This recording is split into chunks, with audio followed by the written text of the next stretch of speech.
Let's get started with today's clinical topic. Our speaker today is Dr. Brad Eli, who practices in Encinitas, California. He's a nationally recognized specialist in orofacial pain management. He treats head, neck, and jaw pain, as well as sleep-disordered breathing.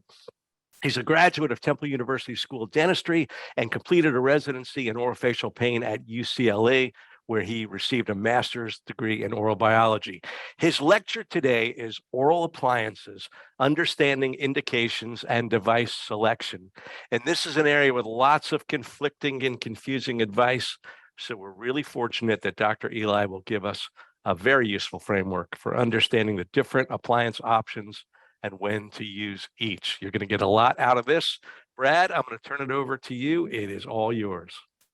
Thanks, Neil. Thanks, everyone. I really enjoy giving these talks. This is a talk that will focus on Monday morning. Every one of the attendees should increase their productivity in this area of their practice by 40%. So that is the goal of today's meeting, and I hope to accomplish that goal. One of the things that we want to start out with is disclosures, as always. I'm a founding member of Orofacial Therapeutics, a company that makes the product Quick Splint and Speed to Treat. So just understand that it's not a Quick Splint sales meeting. All right, so the objectives for today's meeting is to help everyone identify patients who would benefit from oral appliance therapy, to implement the tools to improve device selection in your practice, to understand the types of oral appliances that are specific for bruxism versus oral appliances that are for muscle pain or other uses. I'm going to review the appliances, partial coverage, and their recommended use, and help identify patients who would benefit from oral appliance therapy. Next slide. Let's go to nomenclature. So nomenclature is, what do you call devices, and where did that nomenclature come from? Night guards, you've heard, Brux guards versus an orthotic, a splint, or an oral device. So if you've ever heard me talk before, I try to shrink everything down into as an easy as 1, 2, 3 kind of concept.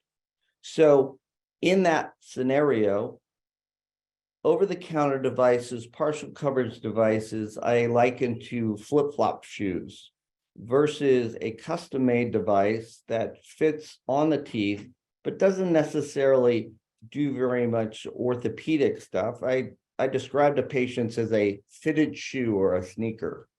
And then the custom-made shoe or the orthopedic shoe looks like a shoe, feels like a shoe, but it actually targets a specific method on how to get you to where you need to go. Our next slide is indications for oral splints. Now, I modified this slide a little bit, but what are indications for devices that go in the mouth? Number one, you can use them for temporomandibular joint pain. You can use them for painful muscles of mastication. We can use them for difficulty with opening and closing the mouth or difficulty chewing. Some of the devices are used for clicking and popping in the joint. Nocturnal bruxism is another target for devices. As many of you know, there's been pretty good literature associated with joint-related headaches and the impact on headaches using oral appliances. There's also painful ear region devices. Then there's simply ones that protect the teeth, so attrition and abstractions, receding gums, patients with periodontal or implants, and objective measures such as tongue scalloping and tongue ridging. So let's review the anatomy of the temporomandibular joint regions so you know what we're actually targeting and having an impact on. In this slide, I hope you see the temporalis muscle, the lateral pterygoid muscle, the articular disc, the glenoid fossa, the medial pterygoid muscle, and the masseter. These are the primary targets of intraocclusal devices in relationship to how they work and what they impact. What are the functions of an oral appliance? They are present to unload the temporomandibular joint. They can evenly distribute the forces on the temporomandibular joint capsule and the teeth. They can decrease temporomandibular joint arthralgia and masticatory muscle pain. They can be used as a retainer, or they can simply protect the teeth from wear.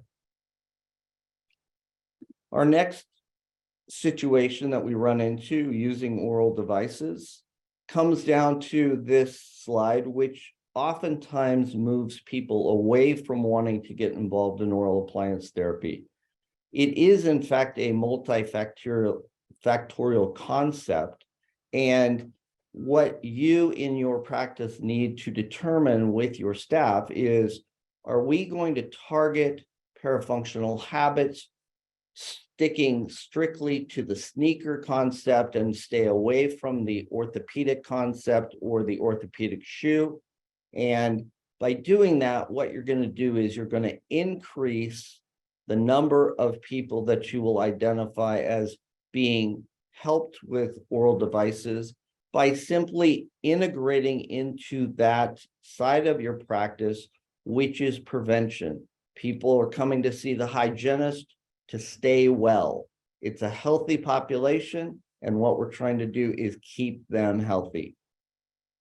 All right, the next slide. There's different materials in temporomandibular joint orthopedic devices and oral appliances in general. We can talk about them as the material being hard acrylic devices versus soft acrylic devices, the hard soft devices, and how each one of them work. So appliances for muscle pain and joint pain are usually more robust devices. They are more directed towards distributing forces, as you can see in this slide. You can see the contact points clearly identified with the blue dots. And in general terms, we want to distribute the forces equally. And whenever possible, we want to take advantage of cuspid guidance to decrease the intensity of the bite force generated from the masseter and medial pterygoid muscle. The next type of device is, when do you want to use partial coverage devices? These are devices that are put in and are used on a temporary basis. These are not designed to be used long-term and can be very useful when a person has acute symptoms or when you have pending dental work, so you don't want to remake over and over and over the devices, or you have a person who has, let's say, a new material and you're temporizing, and so you transition through these partial coverage type devices. Identification of patients with joint pain or noise. This is done by a process of examination. And the primary examination focus will be the lateral pole of the temporomandibular joint, that's easily identified just in front of the ear or external auditory meatus. You can also palpate the joint capsule itself by placing your finger in the person's ear, putting gentle pressure forward and having them open and close. You can also listen with a stethoscope to the joint itself to identify noises such as crepitation or a gritty kind of noise versus a more bright clicking type of noise, and get a better feel for what is going on in the joint itself. When you're looking at the muscles in this slide, what you can see and is very easy to access is the temporalis muscle. It's a large fan-shaped muscle on the side of your head. The temporalis muscle is primarily a posturing muscle or a positioning muscle. As the jaw closes, the temporalis lines everything up. And then as the teeth come into contact or the bolus of food starts to become in contact, then the masseter and the medial pterygoid become the crushing muscles. So when palpating these muscles, you want to make sure and have the patient open their mouth slightly so they're not activating their muscle while you're palpating. People in the seminar can easily push gently on their temporalis, the anterior portion of the temporalis muscle, bite your teeth together and palpate, and then open your mouth just slightly and palpate. And oftentimes you can easily identify where the muscle becomes much more tender when it's under a gentle stretch. The masseter is also equally as valuable to do. And again, clench to identify the most active portion of the muscle. And then as you palpate for the presence of pain, you want to have the person open their mouth just a little bit, and you will identify many more people who swear they don't have this problem. And you will identify the people who do in fact have some muscle pain.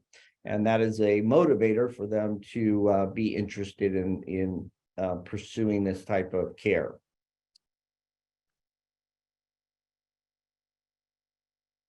So when you're selecting a device, we're going to make it very, very simple. You got to pick. Are you going to put it on the top arch or the bottom? And what determines which arch you place it on is typically comfort with that particular device. So a lot of people prefer maxillary devices because they are much easier to adjust for people. It is very consistent with adjusting teeth or addressing occlusion. Mandibular devices, all the adjustments are actually in inverse relation. So some people have a hard time. At the same time, a maxillary device, when it's bit into by the patient, will oftentimes cause a little bit of a retrusion of the mandible.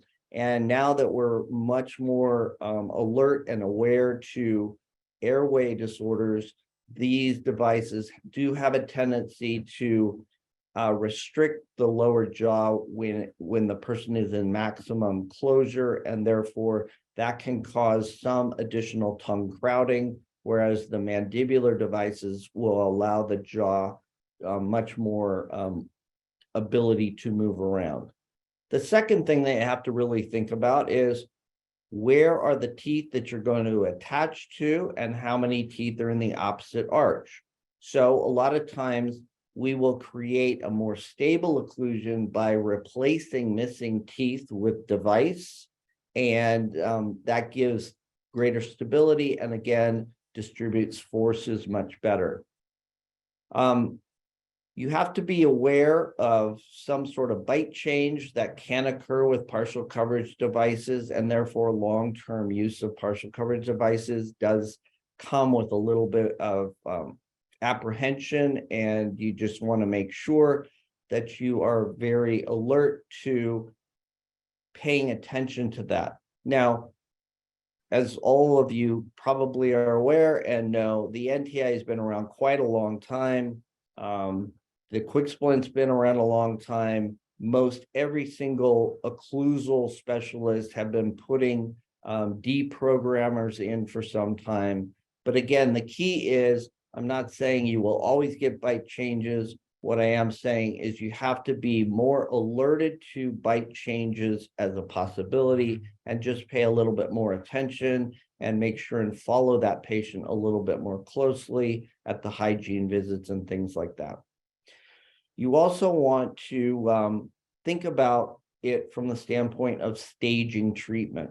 So if you have pending additional dental care, transitional devices actually are preferred. And so that would be a person who you might put in a partial coverage device only to transition them to long-term devices, and you need to just pay attention to the economics for the patient associated with that.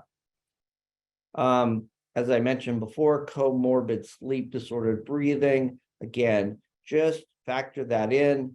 These are the people that maxillary devices, sometimes they'll come back and they'll say, you know, I feel worse with this device in place, and that is something that should alert you.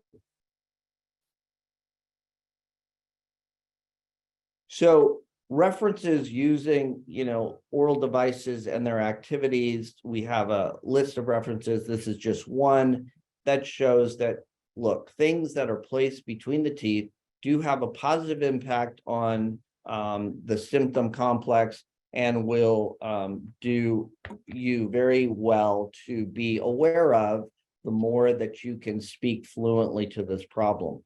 Again, what you're trying to do is change it from a sales pitch to having a person understand that they're coming to you for preventative care.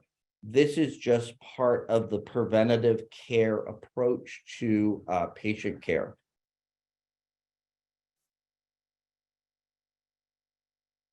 So with that, I want to thank everybody. We purposefully left a good amount of time in this talk so that people could ask questions. Most of talks on this subject result in a fair number of questions, and I certainly wanted to leave enough time so that people could ask questions. I want to thank Neil and Glidewell for their asking me to give this talk to you, and I hope it was helpful for your practice and moving forward in on Monday morning. Great. Thanks, Brad. We've got a bunch of questions, so let's go ahead and jump in. Here's a good one on appliance selection. So I have a patient who cannot tolerate a night guard. It makes her choke, and she finds that even if she puts it in, she spits it out at some point unknowingly, but she grinds and she really needs something. What kind of appliance would be good for that patient? I think a partial coverage device would be indicated for that person, but I would just monitor their use much more effectively. The second thing that you can do is you can decrease the intensity of parafunctional behavior by injectables such as Botox or things like that. So as a specialist in this field, what we try to make ourselves available for is the person who you apply the rules that you know and are very comfortable with, and then when you run into these exceptions to the rule, let's call them, then certainly feel free to ask for other opinions. If you want to try to keep that patient solely in your practice, which I am highly supportive of, I do not need to see patients who have simple problems that can be easily fixed in the general.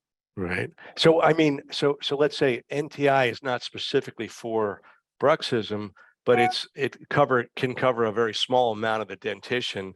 That might be something that would work for a patient like this. Yeah, certainly. And the thing about the NTI versus a more broad anterior device, what happens is the NTI puts a large amount of focus on just the two teeth in the front. So if the person is a real strong clincher, then sometimes distributing the force across more teeth would probably be, so that would be an anterior bite plane more than a point contact device. Okay.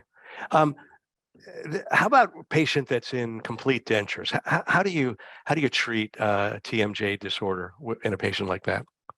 They represent a very interesting group of people in that temporomandibular joint disorders in a compromised dentition becomes a little bit challenging.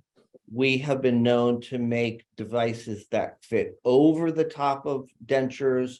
Sometimes we'll have people change one night, only use their, take the dentures out versus wear the dentures in the nighttime. So if a person doesn't wear their dentures to bed and over closing is putting too much pressure on the jaw joint itself, and causing the muscles to have a problem, then sometimes we'll actually have them use their denture probably every other night or for a week straight, and then slowly kind of phase them back out.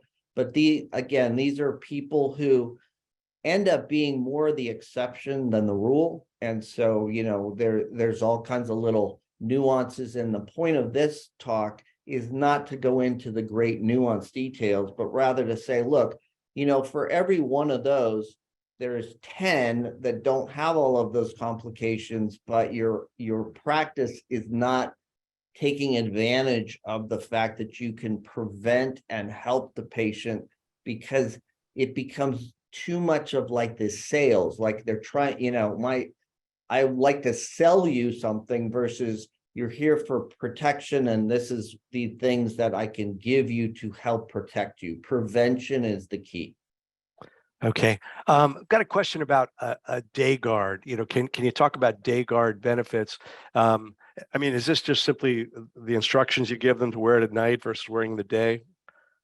So that's a great question. And as the field of orofacial pain and temporomandibular joint disorders has developed, that lends itself to the discussion regarding anterior repositioning devices. So the idea behind day and night oral device use was, in a case of an orthopedic posturing of the jaw, what you're doing is you're demanding that the jaw always stay forward in maximum closing position.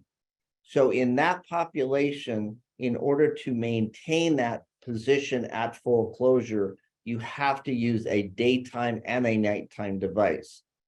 In the patients who you're trying to change behavior, you're protecting the teeth during the night, but during the daytime, we subscribe more to this thing called jaw R exercises. And the jaw R exercises is to teach the person to be aware of jaw posture in the day and to avoid tooth contact or holding contact in the day.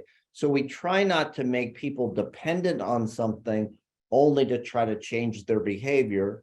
You can use it as a reminder, but I found that if you just really get the person to do a alternative behavior, it's much easier to change behavior by giving an alternative behavior than it is to give a crutch, so to speak. Okay. So they would wear a night guard, but then during the day you would ask them to do some exercises and things. Yeah, I literally tell people I can't control your behavior at night, but I can control your behavior by telling you what to avoid in the day and then reinforcing that concept dramatically. Great. Okay. Brad, can you discuss patients that have limited opening and then patients that have acute limited opening, and what's the best way to treat them? So limited opening can be muscular or joint. So when you're trying to figure out which one of these two groups you're looking at, there is a measure which is 25 millimeters of opening. So interincisal opening in the first 25 millimeters of opening is rotational movement within the temporomandibular joint. The second 20 millimeters of opening is translational movement within the temporomandibular joint. So the limited opening patient who says, I don't have any pain at all, when you ask them to open, they open about a thumb. That is likely a person who has a restriction of opening based on joint anatomy and the position of disc. The person who has limited opening, who has a hard time opening even to 25, and this is the person that you see immediately post-operative procedures where they were open wide, they develop a sprain strain of their musculature, and so they have acute muscle guarding. So they don't necessarily have a ton of pain, but they just have this limited opening. So the difference between muscle-based and joint-based is usually first blush a direct numbers thing, and secondly, tied to a procedure, and third, then palpatory muscle tenderness versus joint. Okay, so let's say you get that patient that has, they're able to do that rotational opening about a thumb. How would you treat them? So if you determine that it is a disc interference phenomenon, then what we usually look at is was that a sudden onset phenomenon? Like, in one day they went from normal opening to this point of opening where 25 they hit a wall. So in that case, what you want to do is you want to apply a small amount of pressure to the jaw in your examination. And if you run into a hard end feel, it's called, so it really feels like they're running into a wall, then what we want to do is we want to say, yesterday, for instance, that was not present. The only thing that really changed in that person is the level of muscle hyperactivity. And so the goal or the focus is, how can we intervene and get the muscle strength to stop being present? So they're not painful muscles, they're just guarding muscles. So an anterior device like a quick splint or an NTI or anything that you can get between the teeth, because remember, they can't open wide enough to get an impression in. You certainly won't get the end of a scanner in there with ease. So this is something that you can put in very quickly, and you can have them on, if you're going to use any kind of medication approach, you can use a muscle relaxant or something to get them. And you would expect that person to resolve quite quickly. That's usually about a week of care. And then that stratifies them either into a much more complicated case or something that, was just a passing thing, and you took care of it. Kind of think about it as kind of a sprained ankle. There's grades of sprain. And so a mildly sprained ankle that now doesn't really want to do what you want it to do, you might wrap it up, heat it, ice it, and a couple of days later, it's doing fine. Okay, here's a question about night guards. So I'm assuming we're talking about guards for bruxism patients. And say this doctor says that, well, Glidewell offers a hard soft and just a hard. When do I use a hard soft? When do I use a hard night guard? So the thing that makes oral appliance therapy a little bit challenging for the people considering which one to use is this fact that it seems as though there should be clear lines of demarcation between each one of these. So what I will tell you is there's not clear lines. There's how many different kinds of fitted sneakers, okay? And for some reason, some people really like, Nikes, and other people really like New Balance. And, we really don't have a good understanding of how to pre-screen for who's going to like a Nike versus a New Balance prior to actually fitting. So what we find is that the idea behind the hard soft is a fit on the teeth thing, where the soft material is around the teeth and the hard is between the surfaces themselves. And so if you find that the technique that you use for impression taking, let's say, is with alginate, then you will find that a hard soft will fit generally across the board a little bit easier in patients, whereas just hard devices have to be pretty well fit. And so that's where scanning or polyvinyl is much more valuable, because those seem to fit a little bit better. Okay, so let's say the 3D comfort splint, which is a printed device, right? And if you send that in from a scan, that's probably your best bet to get an accurately fitting device. Yeah, we've found the 3D comfort splint very, very useful for the people who just need protection between the teeth. Absolutely. Okay. Okay. So there's not really like a general thing where never use a hard soft in a case like this, or always use a hard soft, or it's really very much of what works for that patient.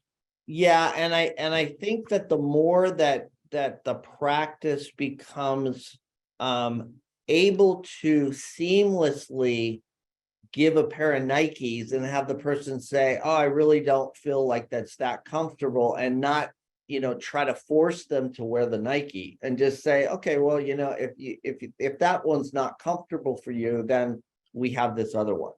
So I don't try to, it took me about 10 years to realize that there was no positive outcome for challenging a patient's experience. So if somebody in pain tells me that it's an 8 out of 10, there was no place where convincing them that it was a 6 out of 10 was useful for the big picture. So let's not lose the forest for the trees. We want to apply this care more generally and not allow ourselves to get backed up over the minutia, essentially, is what we really are trying to help people do. Okay. And what about, we talked about, hard and soft. What about when do you go upper and when do you go lower? What is your guideline for that? So again, it is ease of use for the practice typically, but in a person with a crowded, a large tongue, a crowded posterior airway, I would say that a mandibular device would probably be a better guess. But again, it's one of those things where the less you get dogmatic about it and the more you get accepting about it. And so by doing that, what happens is if your price point is too high, then you are spending too much time, and switching to another device gets a lot more complicated because you're trying to push them to a certain thing. So what we're trying to do is say, look, don't make it a big production. Make it something that the hygienist talks about. You come in and agree that this is a part of their preventive care plan, and it's much easier to do it that way. So I try very hard to not get dogmatic about upper or lower. In our office, we prefer lower, but that's simply because it makes the lower jaw move easier. But I will tell you, if somebody comes in and says, I've had lowers and uppers and I prefer uppers, guess what I'm making? Yeah. But I mean, you did make an important comment early on that sometimes an upper appliance can have some effect on the airway. So if that's a certainly important consideration. Certainly, and airway-centric care is new and improved dentistry. But I don't want people to get so locked up in that it freezes them. Maxillary devices, like I said, are a little bit easier to adjust. But when you're applying them simply as a preventative device, you're not really getting engaged in TMJ problems or muscle problems. You're saying to a person, look, a broken tooth is going to cost somewhere in the neighborhood of $5,000 to replace. So you can wear a whole lot of mouthpieces before you're going to spend $5,000. Good philosophy there. What is the best appliance for patients with very, very deep class 2 overbites? It says patients really dislike large ramps, especially on a mandibular appliance. Any suggestions? The devices that we have found most useful for that group don't necessarily take advantage of cuspid guidance and things like that, but a mandibular device that basically gets the anteriors unlocked, or that deep bite deep bited, especially the class 2 div 2. We want to disengage that locking sensation that a lot of people have. And I mean, do you need a lot of vertical in that appliance? Like, are you trying to almost take away the overbite? Almost. Okay. And the thing is when you're trying to determine which one to use in that person, what I would say to the providers is make it bigger than you think you're going to need, because you can always remove, but it's very hard to build up. That's very time consuming. And if you get involved in that, it's a time consuming process. Got it. Now, here's something that I think has happened to every dentist. You're at the end of a long restorative appointment, and at the end of treatment, the patient can't close their mouth. What do you do about that? So so the concern that happens in patients who have what we term an open lock, the most reasonable explanation for that person is that by extended duration opening, often by using a bite block or things like that, what happens is the person's condyles actually exceeded the glenoid fossa and is now on the far side of the eminence. So that person, first of all, is very anxiety ridden in almost nanoseconds. And so what we want to always communicate to the patient is, first, we have seen this before. It doesn't happen often. That's why we didn't talk about it before the procedure that we did was done. So since it's present, what we want to do is not get the person all amped up, but rather calm that person down. The second thing is that for many years, the idea is that you bimanually, manipulate the jaw back into place. But when you get in front of a person and you put your hands on their mandible and you start pushing down, that's an anxiety producing procedure itself. So as I was thinking about how I was taught to do it versus how I learned how to do it, what I have now determined is you can either force the condyle down to try and get it back, or you can tip the skull to change the angle associated with the glenoid fossa. So what I would invite people to do is support the mandible, but rather than pushing and forcing the mandible down and back, hold the mandible and just have the patient gently tip their head back a little bit and see whether or not it will actually, in a very atraumatic fashion, go ahead and seat. I like that one. I like that a lot. Yeah, and then make sure and you can use moist heat at that time, but really the key is that is a person who, the calmer they remain, the easier it is to resolve. Right. Just act like it happens all the time. Yeah, it happens all the time, but not often enough for us to say, hey, after this, procedure, you can expect to have your jaw lock open. It doesn't happen Yeah, that you don't want to say that, right? Okay.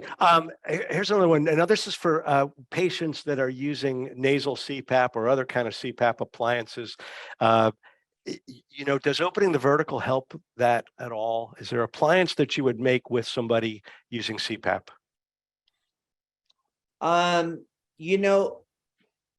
The best device for use with CPAP is actually a sleep device.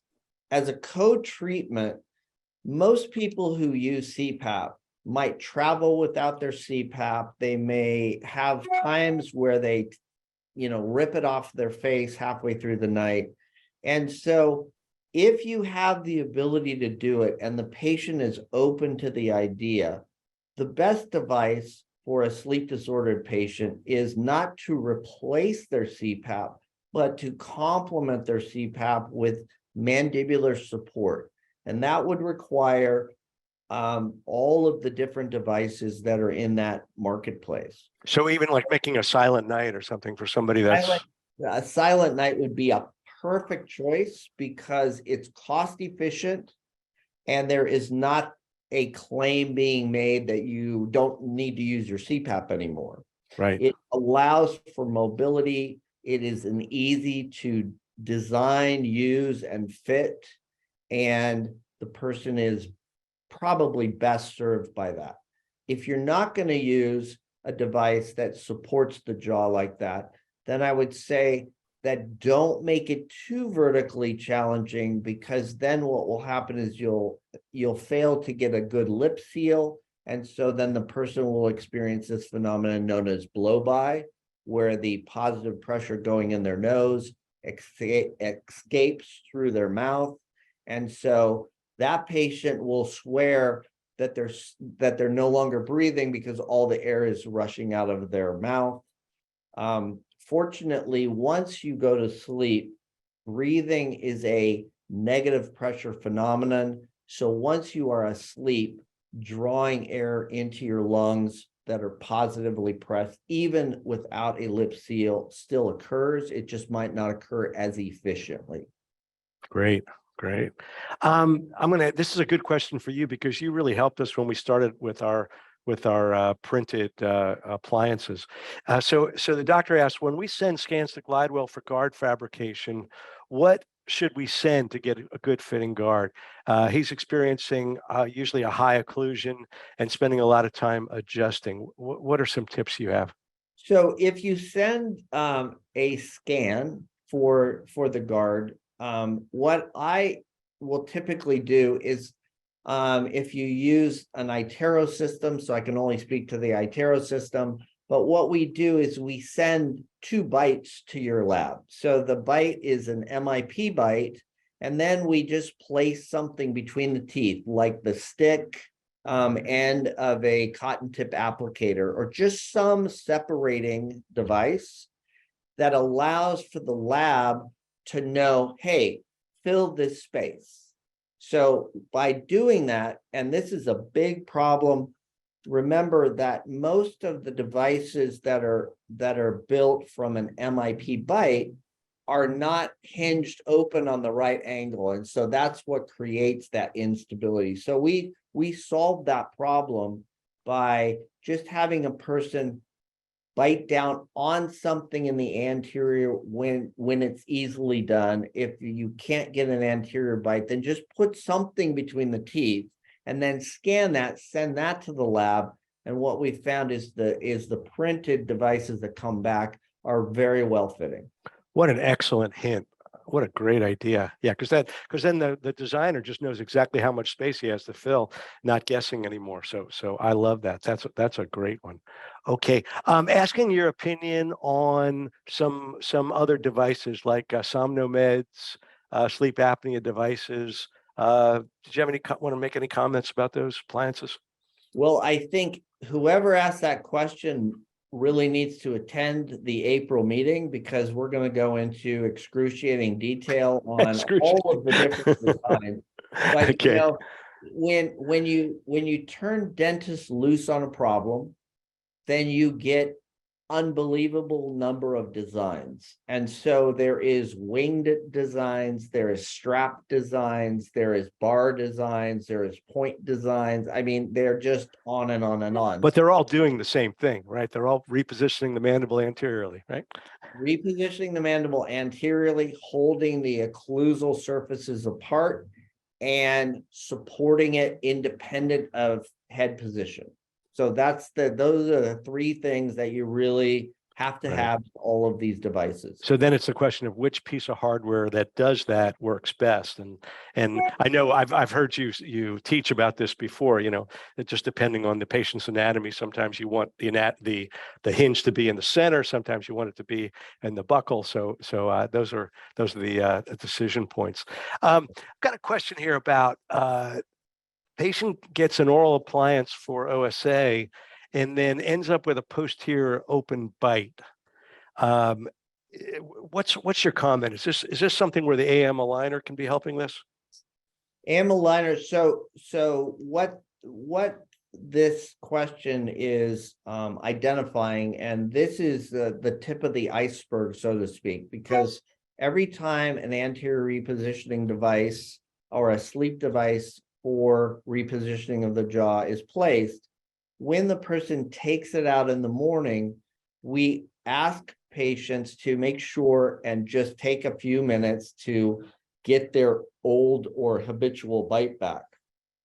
AM aligners are designed in such a way to remind the lateral pterygoid muscle that its full length is what we're looking for. There's been all kinds of different theories as to what causes this. I think my most reliable explanation for it is a posturing of the lateral pterygoid muscle. And if you do not force the teeth back into contact in the next day, then it slowly loses its ability to maintain this full distance. So when we've seen this, and we have seen it, what happened is somebody gave a person a sleep device 2 or 3 years ago. That practice is no longer the practice that they're dealing with. And so they come rolling through our door with, my teeth don't fit together. I've been wearing this device for a long time. So again, I think the big thing here is when you put something between the teeth, especially something that purposefully, so a sleep device is an orthopedic device. So orthopedic devices require the maximum amount of monitoring and management. Flip-flop require the least amount of monitoring and management. Very good. Here's another question back to the mandibular versus maxillary appliance. Is it wrong to assume that a gag reflex is more prone to be triggered by a mandibular appliance than a maxillary appliance? Well, yes, the answer is that is an assumption based on common sense rather than clinical truth. So people who have a gag reflex, a strong gag reflex, the gag reflex is your brain perceiving that something is blocking your airway. So it's trying to get whatever's in there out of the way. So when I was early in my training, when I started to learn how the nervous system works, as opposed to just clinical exposure, what I realized is taking impressions on some people will cause a gag reflex. I think everybody, has always seen that. But what I realized is if you force the brain to realize that the airway is not the mouth, then the gag reflex is almost eliminated. So when we used to take impressions with trays, what I would say to people is just close down on the tray. So they would gently close their mouth and then they would kind of seal their lips, and that would force them to maintain or sustain a nasal airway. And that eliminated probably 80% of, I'm a terrible gagger. I've heard that plenty of times. I have a terrible gag reflex. And I would say that in a career of 30 years, there's been less than 5 people who claim to be terrible gaggers that we were not able to overcome that simply by explaining to them why they were gagging and how we were going to create the alternative. And then their experience typically is pretty positive. Great. Great. Here's a question about restorative, or in this case, implant cases. Would you insist on making a night guard for every implant case that you complete? I would say that not being a restorative dentist, so you have to take that into account for my answer. But I think that there is very little risk or downside. I think if I had my ruthers, there would be way more mouthpieces made for way more people.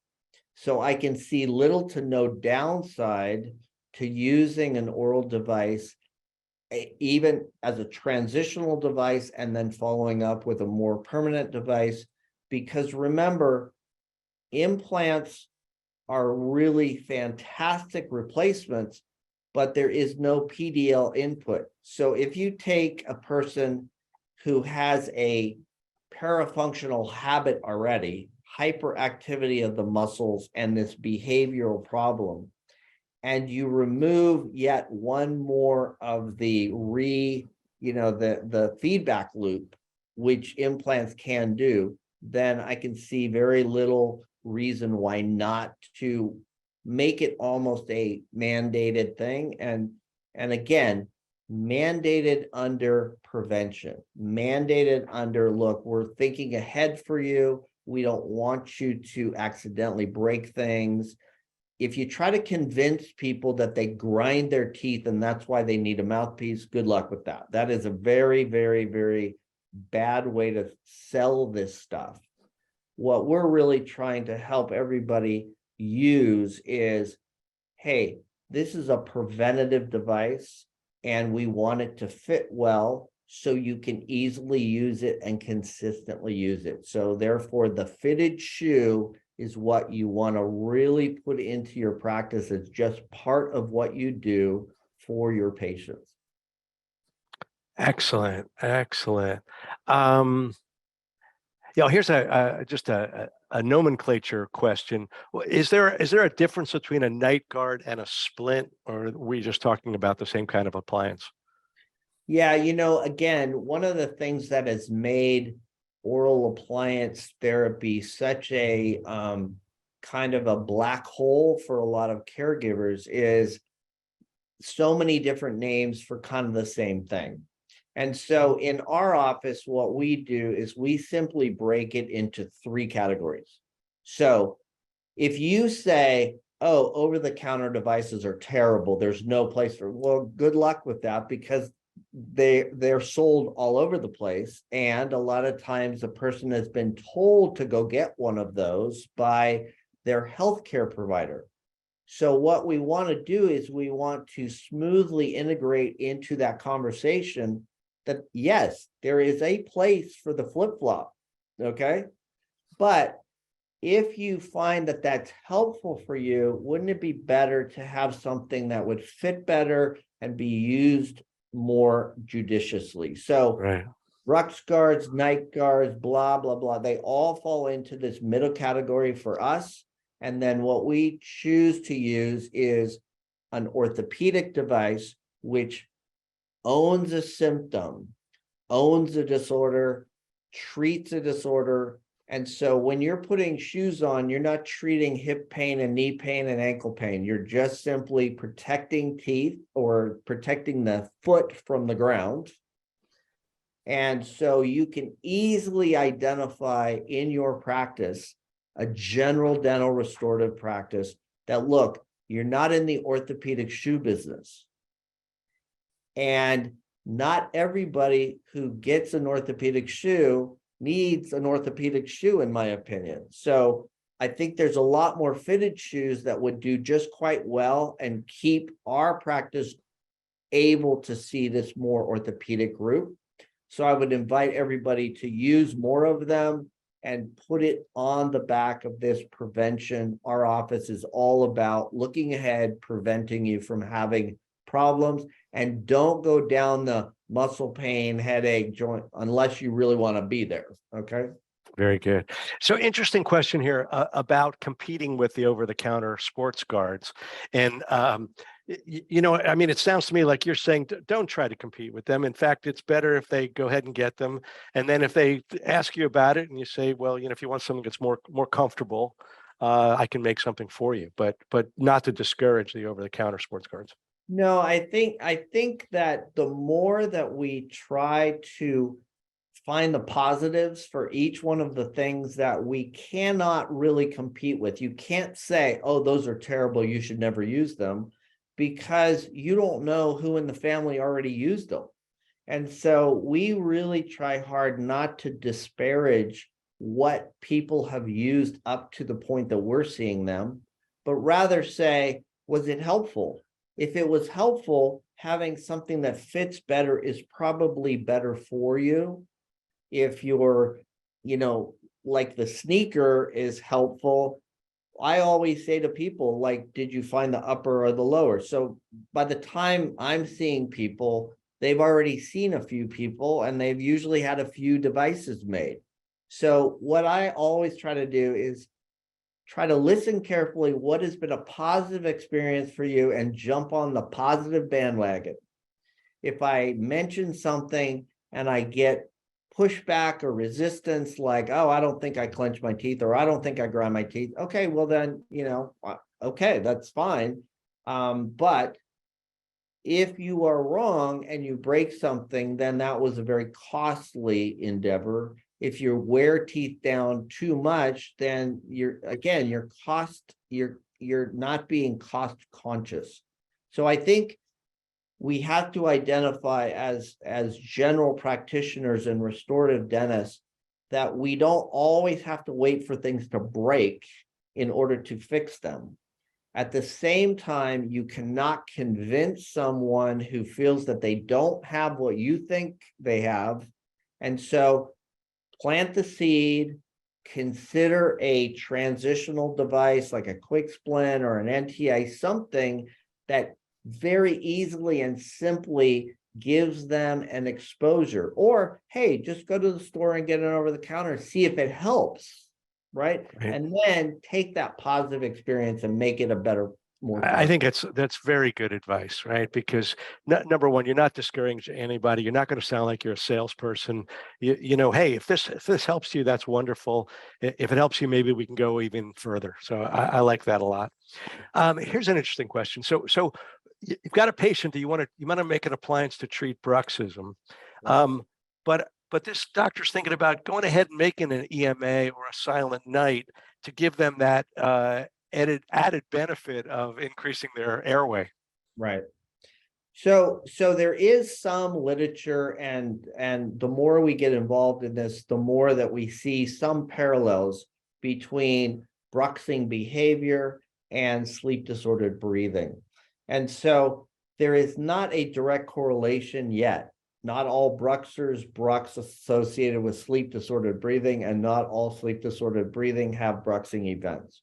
So I think that if you try to lock those two together too hard, you're going to not be as satisfied.